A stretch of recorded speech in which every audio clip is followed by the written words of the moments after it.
Atrás de bambalinas es esto, el cártel de Jalisco Nueva Generación. Mi lectura es a la inversa, Roberto, que López Obrador, como estratega, como ajedrecista, logró desnudar a Donald Trump en cuanto a que lo movió de sus posiciones pública y abiertamente y además en su propia cancha. Es decir, le jugó en su terreno y en su propio terreno desplegó una estrategia diplomática para pegarle una semejante exhibida, lo cual es bien importante tomar en cuenta por lo siguiente, Roberto, porque parte del nerviosismo que teníamos en México, de que incluso el tipo de cambio favorecía o se debilitó el peso, etcétera, etcétera, cuando en 2016 se anunció la victoria de Donald Trump, era de que cumpliera o de que intentara cumplir todo lo que había prometido. Y sin embargo, parte de lo que en México particularmente nos asustaba era la virulencia de su lenguaje, que al final de cuentas, en la Casa Blanca, teniendo al presidente de México, aquel que se pensaba que ni siquiera iba a llegar por ser de centro izquierda, aquel que iba a ser el Hugo Chávez o el Fidel Castro, que tanto los aliados en México del Partido Demócrata habían estado anunciando, y que se pensaba incluso que Washington no iba a dejar llegar nunca a López Obrador a gobernar. Pues imagínate el cambio tan drástico que se da tener a López Obrador en la Casa Blanca y además simbólicamente gritarle 3 veces Viva México en su cara, hacer lo que se mueve de sus posiciones, de decir México solamente nos manda a lo peor que tiene, a decir hay 36 millones de gente de origen mexicano que contribuye con esto. Eso lo dijo Donald Trump directamente. Entonces me parece que si pudiéramos evaluar una maniobra política, y de esta maniobra política en el marco, querido Roberto, Rubén, de la firma del Tratado de Libre Comercio, me parece que ahí el que tiene más fuerza política es finalmente López Obrador, porque fíjate, López Obrador regresa a México y regresa fortalecido, por lo menos ante su electorado, que es bastante. Pero ayer Donald Trump ya empezó a insultar otra vez a los mexicanos, Jesús. ¿Perdón? Ayer Donald Trump ya empezó otra vez a insultar a los mexicanos. Bueno, a ver, una cosa es que sea dicharachero y eso nadie lo puede evitar. O sea, nadie lo va a evitar. No lo evita ni Putin, no lo evita ni Xi Jinping, que son verdaderamente más, que tienen una relación por lo menos más simétrica. Sabemos que en el contexto electoral Donald Trump va a decir 1000 cosas, pero una cosa muy importante que seguramente los demócratas van a utilizar es decirle que es un incoherente, porque teniendo al presidente de México enfrente, Donald Trump se echó para atrás y se desvivió en halagos por el presidente de México y por los mexicanos. Por lo tanto, me parece que de este encuentro, si pudiéramos decir, a ver, ¿quién lo capitaliza mejor ante su propio electorado? Puesto que se dedicaron a echarse flores, me parece que López Obrador regresa más fortalecido para su electorado en México, y Donald Trump no necesariamente lo va a capitalizar entre la comunidad hispana, Roberto. Rubén, tu réplica de este 10% que no está de acuerdo contigo, Jesús. No, yo respeto muchísimo a Jesús y su percepción del asunto. Yo entrevisté a López Obrador en varias ocasiones, cuando era candidato al gobierno de Tabasco, cuando era, evidentemente, dirigió el PRD, lo entrevisté como candidato al gobierno de México. En todas las conversaciones que tuvimos, y yo viviendo en los Estados Unidos, cuando hablábamos del tema migratorio, él lo planteaba básicamente como lo que luego recoge en su libro Oye Trump, y donde él como candidato dice: voy a defender al pueblo mexicano de Trump. Y su proyecto de López Obrador para frenar la migración no era no era el de ahora, era el correcto. Él planteaba el cambio, atacar el problema en sus causas y no en sus efectos. ¿Y cuáles significaban en sus causas? Reconstruir el tejido de Guatemala, de El Salvador, de Honduras, etcétera. Pero es difícil hacer eso sin la participación de los Estados Unidos, y los Estados Unidos no quieren reconstruir absolutamente nada de ese tejido. Entonces, están atacando el problema en sus efectos. ¿Cuáles son los efectos? Gente que se quiere salir, y ahora más también con la pandemia. Entonces, le encargaron a México realizar la tarea sucia, porque de lo contrario, chantajeó, ahí están los datos, chantajeó con los aranceles, y si no, ahí te van los aranceles. No estoy diciendo que haya hecho mal el presidente, no estoy diciendo que haya hecho mal, pero se lo impusieron. No es lo que él quería, Me lo dijo en Los Ángeles, California. Lo entrevisté sobre los efectos nocivos del Tratado de Libre Comercio directamente en el fenómeno migratorio, tal como me lo dijo Barack Obama, que lo entrevisté como candidato y directamente reconoció que el Tratado de Libre Comercio había tenido un impacto negativo en millones de mexicanos, que lo que querían era escapar de México por falta de oportunidades y tal. Entonces, el planteamiento original de López Obrador, que incluso cuando toma posesión, que en diciembre van a ser 2 años, estaban representantes de estos partidos y firmó con ellos un acuerdo para este cambio. Estados Unidos no lo está apoyando. Una cosa son las formas en la política, entre pétalos de rosas, ¿no? Pero sin hablar de las espinas de la planta de las rosas. López Obrador utilizó perfectamente el discurso desde lo simbólico. Celebré y hasta me emocioné con el Viva México. Muy bien. Eso al señor Trump no le importa. A él lo que le importa es ganar el electorado latino, que cada vez es más importante, que están, y más ahora con la visita de López Obrador. A mí me llegan comentarios de gente, periodistas, amigos de Los Ángeles, que van a votar por López Obrador, es decir, por Trump, por lo que ocurrió en esa visita, por la forma de esa visita. El señor Trump inmediatamente al día siguiente, a través de una cuenta de Twitter de su campaña latina en español, empezó a utilizar lo que dijo López Obrador para su campaña. Él está pensando en ganarle al otro troglodita, al señor Biden, que votó por el muro, Rubén, que es un hipócrita. Rubén, hay quien dice que los mexicanos en Estados Unidos en realidad no deciden nada en la cuestión electoral. No. Estamos hablando de varios millones que no son, es decir, que sí son ciudadanos y que sí gravitan. Acuérdate cómo quedó el tema de la Florida entre Al Gore y Bush segundo. Que tuvo que terminar en una Suprema Corte de Justicia, aunque no es un voto directo, el sistema electoral norteamericano, que es a través del colegio electoral, evidentemente cuenta. Todo el mundo le coquetea. Por eso a mí me dio entrevistas Hillary Clinton, me dio John McCain, me dio Hillary McCain, el propio Obama. Van y hacen un esfuerzo de quedar muy bien ante las matrices de opinión pública, Telemundo, Univisión principalmente, evidentemente que cuenta. Entonces, le llevaba hasta hace poco como 9 puntos Joe Biden.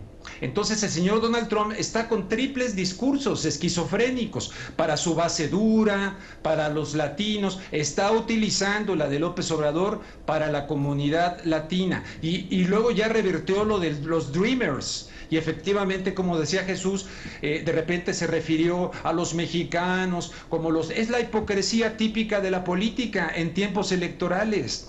La diferencia entre un estadista y un político es que el político piensa en la siguiente elección, el estadista piensa en la siguiente generación. Creo yo que López Obrador es sincero. Él quiere pasar a la historia como un presidente, está pensando en la siguiente generación. A él le ocupa, la gloria es lo que le interesa a él. A Trump le interesa la siguiente elección y seguir con los negocios.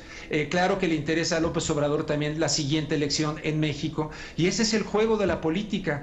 Pero si nos quedamos en la forma de un encuentro, de un diálogo, y digo, qué bonito, qué padre, y mariachis y acá, y no nos vamos al mensaje profundo y la utilización de aquello para el beneficio político, pues perdemos de vista. Creo que es lo que también mucha gente no entendió, pero no me retracto, no era el proyecto, y también lo que me dijo en Los Ángeles López Obrador sobre el TLC tampoco era su idea, y menos que le viniera impuesto desde allá. Ahora, desmantelar a estas alturas el Tratado de Libre Comercio, que es un instrumento 100% neoliberal, 100% neoliberal.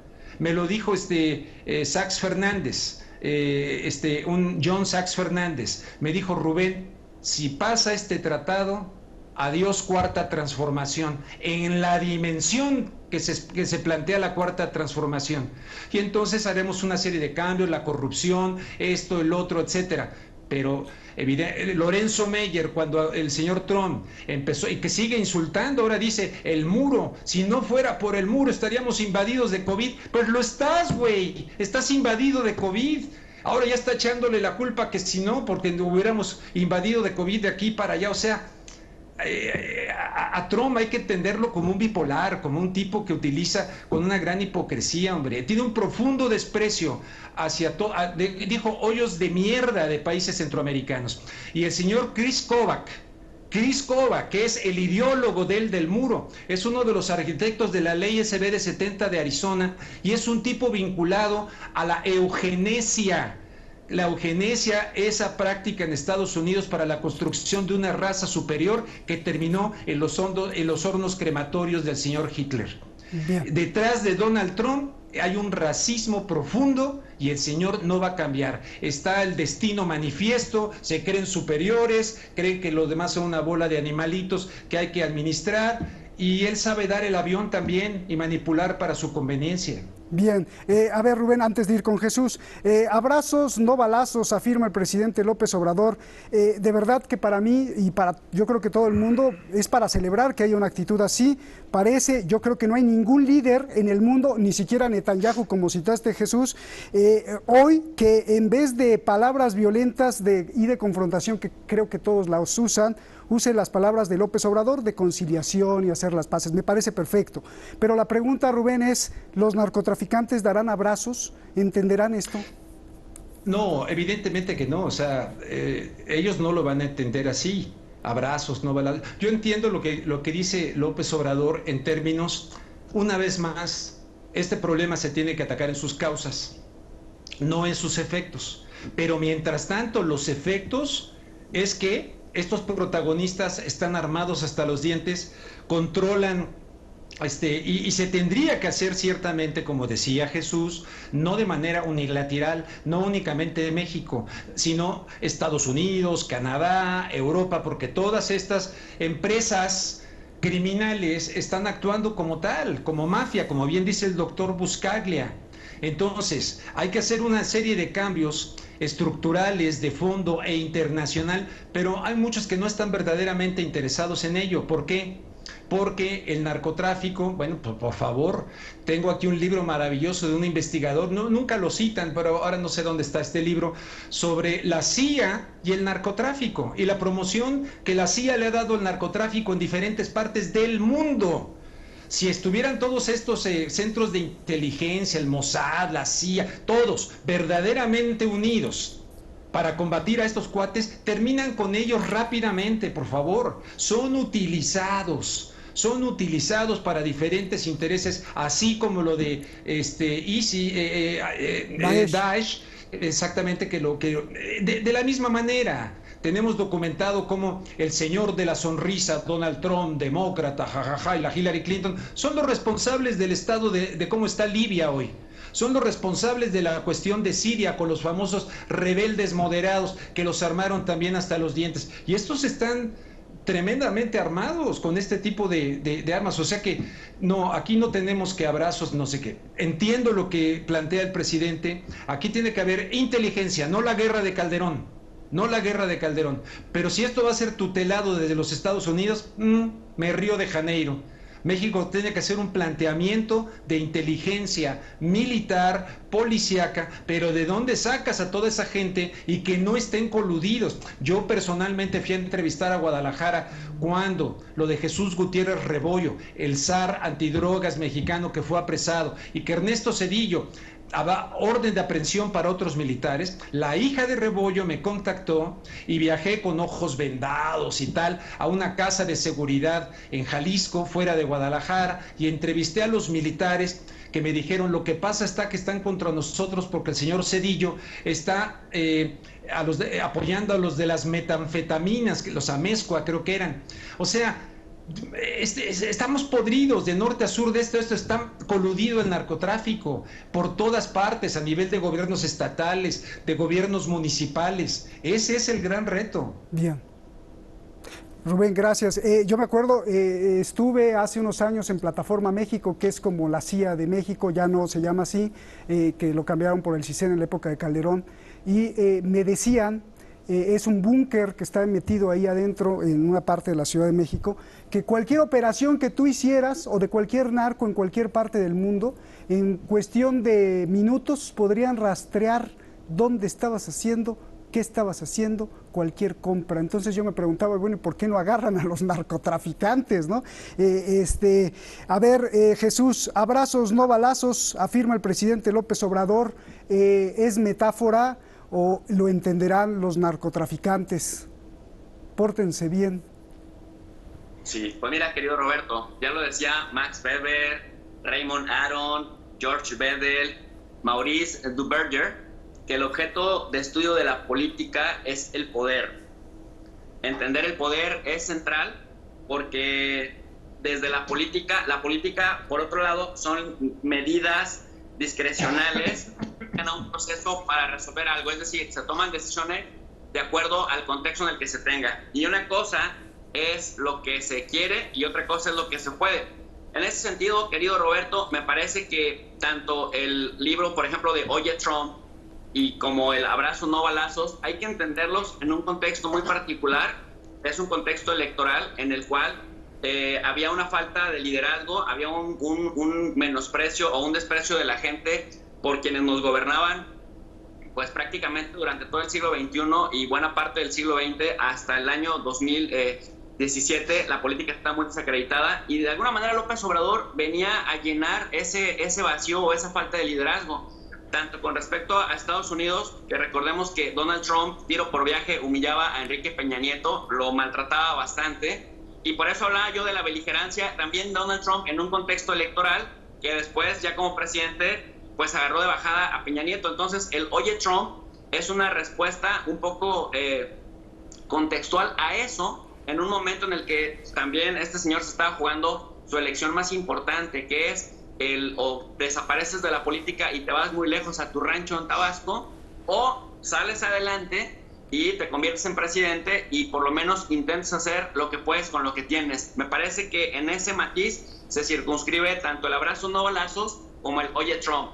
Y otra cosa muy importante que me parece que es necesario precisar, Roberto, el tema de lo que yo decía al inicio de la charla, de la teoría del realismo estructural. Es muy importante observar cómo está conformada la estructura, porque de acuerdo al realismo estructural, la estructura determina cómo se comportan las unidades. Mira, si tenemos una cancha de fútbol, así le metas asiáticos, estadounidenses, mexicanos, ellos van a agarrar la pelota y van a tratar de meter a la portería y eso les va a contar como un gol. Si tú los llevas a otra estructura llamada cancha de básquetbol, ahí ya no es con los pies, ahí es con las manos y van a tratar de encestar. Si los llevas a una cancha de voleibol, ahí ya no es únicamente con las manos y ya no es únicamente arrastrando el balón ni botándolo, sino que el balón no caiga. Es decir, depende mucho cómo esté conformada la estructura para entender cómo se comportan las unidades. Y ahorita una realidad es que el mercado estadounidense de un consumo de 150,000 millones de dólares, del que además se nutren, como decía Rubén, políticos en el nivel federal, en el nivel estatal, incluso en el nivel de los condados en Estados Unidos. Y aquí me llama mucho la atención esto que decía también Jesús Esquivel en el de Narcos Gringos, que justamente la diferencia de los narcos gringos a los narcos mexicanos es que allá son de más bajo perfil y utilizan a gente más esporádica y temporalmente para lo mismo, para la misma estructura, para hacer que lo que se produce en el sur, que pasa por las vías de los países centroamericanos, del Caribe y de México y que llega a Estados Unidos, cumpla con la finalidad de que allá en la calle, en la Quinta Avenida de Nueva York, o en Los Ángeles, en el centro financiero de Los Ángeles, o en Boston, alguien esté consumiéndola y otros alguienes estén entre consumidores. Porque también es bien importante, es otro, Roberto, hay un aumento muy importante en el consumo de estupefacientes, tanto de heroína como en el caso de la marihuana, que se está, pues ya cada vez más no solamente para cuestiones médicas, y entonces estamos hablando de que ya han pasado de 14 millones de consumidores, por ejemplo, en el caso de la marihuana, a 23 millones entre 2006 y el 2020. Y en el caso, por ejemplo, del uso de metanfetaminas, pasaron de 2006 de tener 2.2 millones de consumidores a 3.2 millones en el 2020. Y además, si esto le agregas que se está utilizando el fentanilo, que viene principalmente de China y que pasa por puertos mexicanos para potenciar el tema de la heroína, que además es la principal causante entre 2018 y 2020 de la mayor cantidad de muertes en Estados Unidos por sobredosis, eso te habla de que tenemos una estructura neoliberal en el contexto de la globalización que requiere un enfoque transnacional y que cargarle toda la responsabilidad, ya no digamos a un hombre, en este caso López Obrador, a un solo gobierno de una actividad en la que participan actores de toda índole política, comercial, etcétera, pues sí está complejo el asunto. Oye Jesús, ya vamos a acabar. ¿Qué le decimos? Porque me parece interesante la teoría de las unidades, pero ¿qué le decimos a la señora que se murió, a la familia que se murió en el fuego cruzado del cártel Jalisco Nueva Generación, y a todos esos muertos inocentes que no tenían nada que ver? ¿Les hablamos de la teoría de las unidades o qué les decimos? ¿Qué les decimos a los hijos, a los nietos? ¿López Obrador va a poder hacer algo? ¿No va a poder hacer nada? ¿Esto se va dentro de 20 años a solucionar o nunca? Esto creo que es muy importante, que le hables al pueblo y que le digas a esas madres que le da la bendición a sus hijos y que no saben si van a volver a regresar o no. Querido Roberto, ni la teoría ni la metodología son banales y tampoco pretenden servir de burla para que la gente no las entienda. A esta gente es un análisis que se tiene que hacer en abstracto para luego poderlo aterrizar a la realidad. Y al aterrizar a la realidad hay que decirle a esta gente que en este gobierno, en el que yo por lo menos sí confío, y que seguramente tendrá muchas debilidades y que seguramente tendrá muchas limitantes, incluso de índole económica, legal y sobre todo, lo más importante, Roberto, temporal, yo le diría que se está combatiendo, que se está intentando solucionar, pero que lleva mucho tiempo porque es un tema de muchas cabezas. Mira, Roberto, me recuerda mucho al efecto Hidra, que seguramente Rubén estará de acuerdo en esto conmigo, al efecto de Hidra de Lerna, de este lago en el cual estaba este monstruo de muchas cabezas. Bueno, eran muchas cabezas cuando le querías cortar una y le salían dos, y por cada cabeza que le seguías cortando, le seguían saliendo más cabezas, el doble de cabezas. Por lo tanto, Hidra lo que hacía era cuidar una entrada al inframundo. Nadie podía pasar, tenías que pasar sobre Hidra. Me parece que el tema del narcotráfico en particular, ese es una especie de Hidra. Entonces, ¿por qué? Porque tú acabas, por ejemplo, el cartel de Tijuana ya casi asesinaron a todos y ya casi extraditaron a todos, y sin embargo ya hay un cartel de Tijuana Nueva Generación. El cártel de Jalisco es una separación del de Sinaloa y trabaja con 23 grupos criminales que están distribuidos en 25 estados de 32 que tiene México. Entonces, pensar en términos de populismo penal o de populismo jurídico, Roberto, en donde se declara la guerra contra el narco, o se grita a los vientos que se combate la criminalidad con mucha fuerza, que se neutraliza al delincuente con un montón de inteligencia y con aparatos militares, etcétera, me parece que llevaría o perdería de vista las distintas realidades que se viven en un solo país y dejaría de tomar en cuenta factores que sí determinan directamente el día a día de la criminalidad en un país como México. Y en otro sentido, Roberto, mientras no se termine de consumir en países centrales, Francia, Gran Bretaña, pero principalmente en Estados Unidos, vamos a tener que pensar el tema no solamente en materia de seguridad, para evitar el populismo penal o el populismo jurídico, sino ver este asunto como un tema de salud y entonces trabajar, justamente desplegar todos los cuadros de política exterior, los cuadros de diferentes secretarías, es decir, una estrategia multidimensional, multifactorial y de mediano y largo plazo, porque esto no solamente se resuelve en el plano militar. Bien, me gustó lo de la gran nariz, pero así como lo estás planteando, Jesús, yo creo que entonces pues no, la solución va a estar muy difícil, porque hay grupos, y esto sabe también mucho Rubén, que les gusta controlar la mente, y a través de ese control pues se tiene el control total del planeta, y la forma de controlar la mente es con el consumo, y si es de drogas mejor. Rubén, tu conclusión, por favor. Bueno, pues coincido con lo que acaba de decir Jesús, de que es lo que decía yo, de que se tiene que atacar el problema en sus causas y no en sus efectos. Pero si te concentras nada más en las causas, que implica todo lo que está diciendo, y verlo como un problema de salud, etcétera, pues resulta que en los efectos hay personas como estas que están armadas, y aquí muchos periodistas, digamos que abiertamente simpatizantes de esto llamado Cuarta Transformación, y digo esto llamado aclarando que, y el propio presidente López Obrador lo sabe, siempre en mi papel de periodista, sin dejar de ser periodista, siempre apoyé un cambio y me opuse a los fraudes electorales. El de Peña Nieto también fue fraude electoral, el de Calderón obviamente, la falsa transición a la democracia en México con el señor Vicente Fox, que lo eligieron así con su cara de anuncio de jinete, así de anuncio de cigarros famosos, esos que hacían. Bueno, fue ahí puesto para que nada cambie, fue un gatopardismo. Entonces, con la esperanza de que llegara alguien, un luchador social profundo, telúrico, de una zona selvática como Tabasco, y un gran líder social que pudiera llegar después de que no quisieron que llegara, porque John Dimitri Negroponte dijo: no hay elección más importante este año, en el 2006, para nosotros que la de México. Yo le dije: no lo van a dejar llegar. Ahí le hicieron el fraude. Ahora lo dejaron llegar, independientemente de que haya ganado, lo dejaron llegar. Porque si Estados Unidos lo ha dicho no, es no, por el método que sea. En esta ocasión lo dejaron llegar. Esperemos que a través de él podamos tener más transparencia en México, menos corrupción. No se le puede dejar solo a un presidente que quiere una transformación.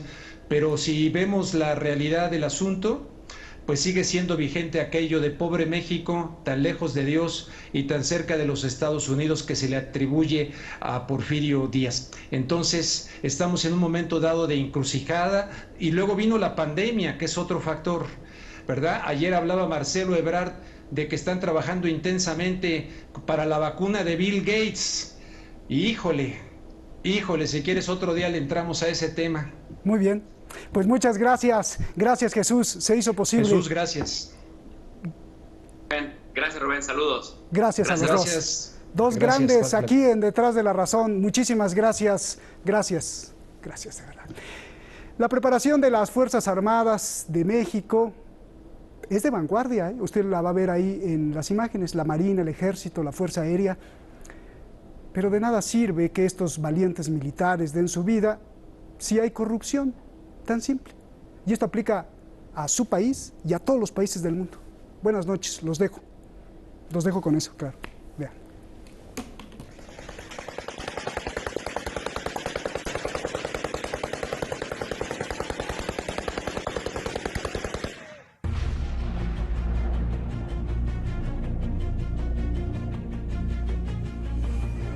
Sigo llamando a todos a portarnos bien, a que sean abrazos, no balazos.